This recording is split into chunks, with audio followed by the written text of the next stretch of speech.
It's kind of wild to think that it's been 10 years since Dying Light first dropped. Back in 2015, Techland gave us a game that combined zombie survival, open world exploration, first person parkour, and visceral melee combat, and somehow it worked. At the time, it felt like an evolution of what Dead Island tried to be. Faster, smoother, and way more intense. Whether you were drop kicking zombies off rooftops, sprinting for your life as the sun went down, or crafting an electrified machete out of literal scrap metal, Dying Light carved out its own identity in the survival horror genre.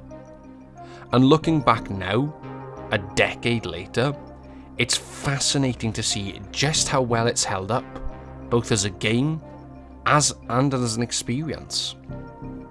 So in this video, I want to take a long look back at Dying Light 10 years later. We'll dive into how its gameplay, combat and parkour still feel unique even today, explore its world design and the loop of scavenging and survival, revisit its story and characters, and even talk about the DLCs, The Following and Bozak's Horde, that expanded it in interesting ways. By the end, I want to figure out why Dying Light still feels so special, and why it continues to stand out in a genre that's often overrun, pun intended, with mediocrity.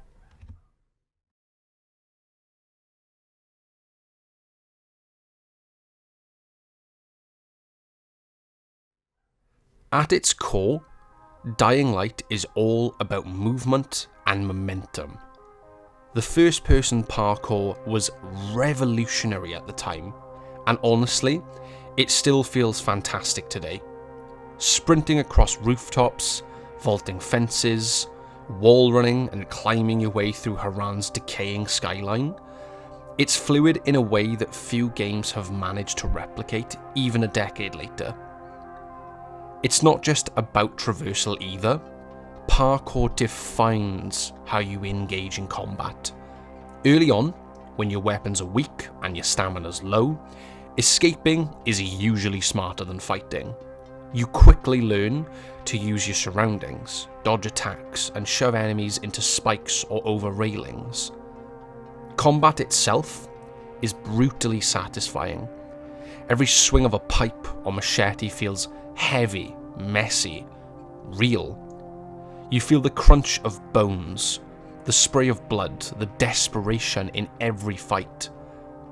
Guns exist, but ammo's rare, and using them draws even more danger. Dying Light really leans into the idea that you are vulnerable and that surviving means being smart, not just strong.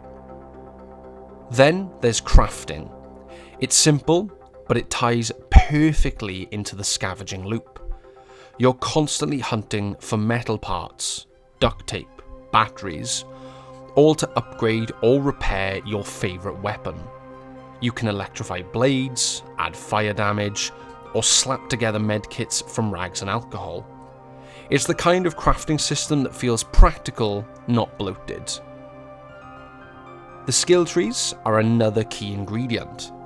Divided into survivor, agility, and power, they make progression feel natural. You don't level up because you gained XP, you level up because you used your skills. You get better at climbing by climbing, stronger by fighting, and smarter by surviving. It's rewarding in a way that never gets old. And, of course, the enemy variety keeps things interesting. The shambling infected are your bread and butter, but the world quickly throws in sprinters, spitters, exploding virals, and even human enemies. But nothing quite compares to the terror of the volatiles. Those nightmarish, fast, relentless creatures that hunt you after dark. The moment you see one in your UV light, your heart just stops. Even 10 years later, that day-night cycle and its tension spike still feel unmatched.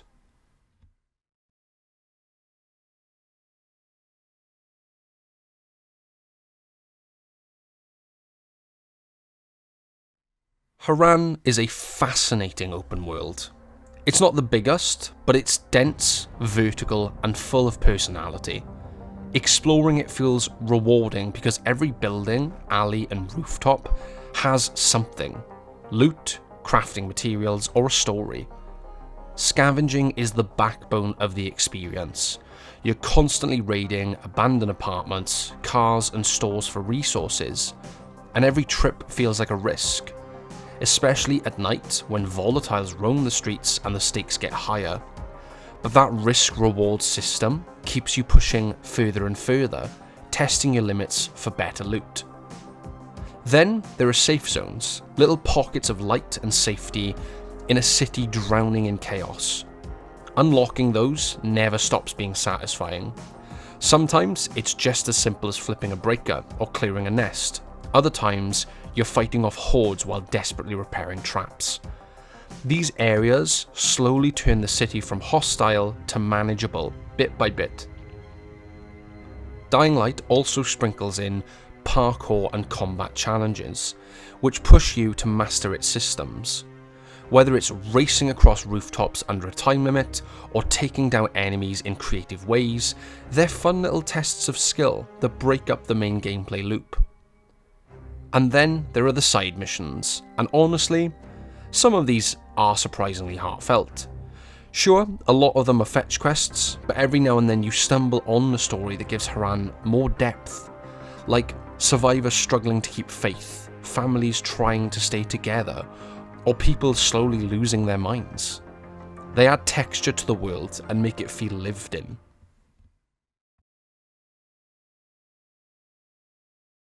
The story of Dying Light starts simple.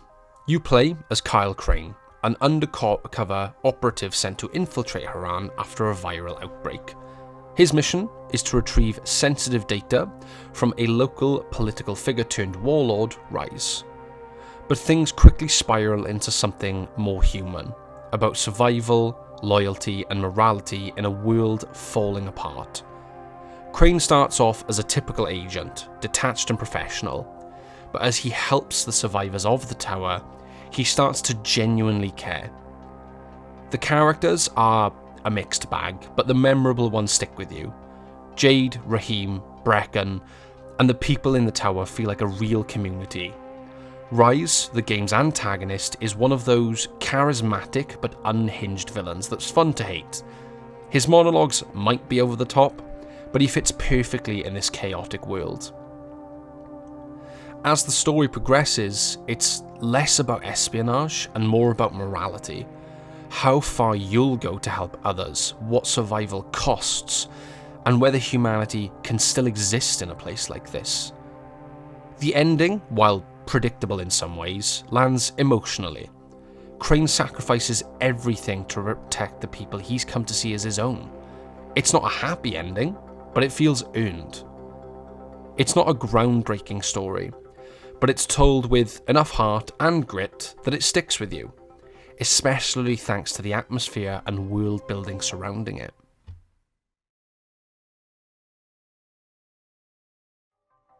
Dying Light's post-launch support was honestly incredible, something Techlanders still deserves credit for. The following, in particular, almost feels like a sequel in itself. It completely changes the formula by throwing you into a massive countryside area instead of a city.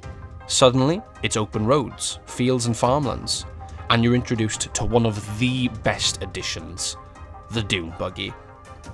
Driving and upgrading your buggy adds a whole new layer to the game. You can customize it, weaponize it, and it becomes your lifeline when exploring the sprawling rural landscape. Story-wise, the following dives into cults, faith, and the aftermath of the original ending, and without spoiling too much, it offers two different endings that are both pretty bleak, but deeply fitting for the tone of Dying Light.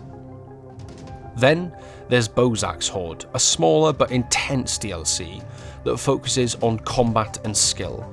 It's a challenge mode where you face waves of enemies in the stadium, brutal, fast-paced, and a true test of everything you've learned. Both DLCs show how much Techland cared about the game. They didn't just add content for the sake of it. They expanded the world, refined the mechanics, and gave players new ways to engage with it.